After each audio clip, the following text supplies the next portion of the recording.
Hi, I'm Lauren Smith with Achieva's Early Intervention. Welcome to Ask Lauren.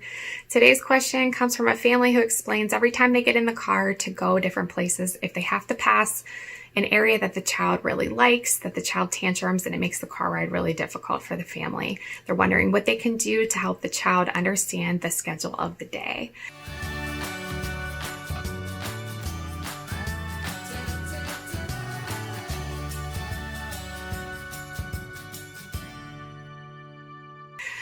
This is something definitely that most families go through. I think all families go through this to some degree.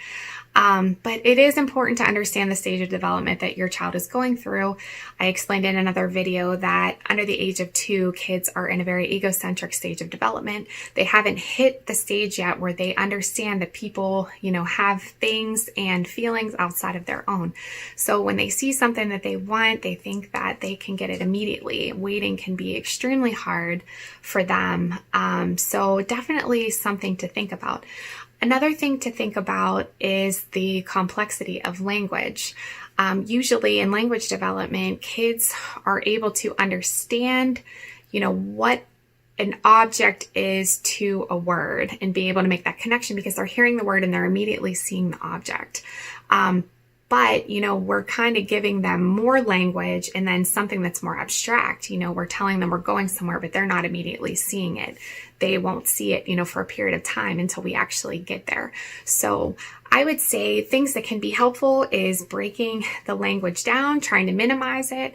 If you're going a couple different places, just telling them we're going here, here, and here, and maybe even starting with one thing. Okay, we're going to go here first. And then once you get there and you're leaving, then you tell them the next place that you're going. Because sequencing, of course, doesn't start to come into play, the understanding of sequencing, until a little bit later in development. So if you're telling a child you're going here, here, here, and here, it might just be too much for them to be able to process. Which brings me to another helpful tip is using pictures. I would definitely suggest using real life pictures because that's going to help the child make the best connection. But you can use Google Images as well if you're not able to do so for certain places that you're going. But I would start small. If you're going to Target first, showing them a picture either of your local Target or this symbol because they're going to see this symbol all over the store. Showing it to them prior to going, maybe let them hold it in the car. So that they can keep kind of as a reminder that this is where they're going. And then once you get there, confirming, yes, see, we're at Target. And then moving on from there. Once you feel like your child is understanding what it means when you're showing them these pictures and you're getting certain places, you can always start sequencing then. First, we're going to go here, and then we're going to go here. And go on from there. I would definitely say under the age of 3, I personally would not sequence more than 3 things at a time.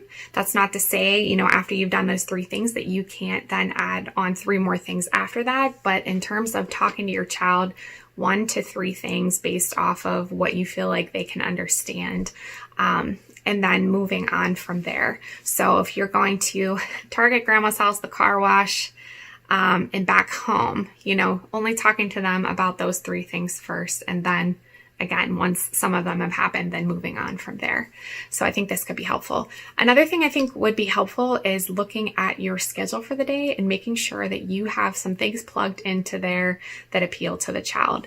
A lot of times families leave, one day for their big shopping trips. So, they might be going 4, 5, 6 different places and wondering why their child is so upset. But if you think about it, getting in and out of the car that many times, potentially being restricted in some way, whether it be your car seat or the shopping cart, it's a lot that they can't control. And it's very overstimulating and tiring.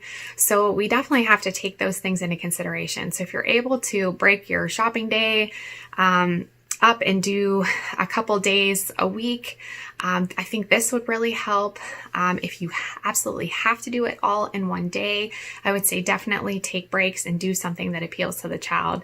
And I think that you will have a much more pleasant experience. So hopefully this is helpful. And if you have any further questions, please drop them below. Anyone else out there that has questions about their kids' development, please drop it in the comments, or you can email us as well. And we will catch you on another episode. Thanks so much.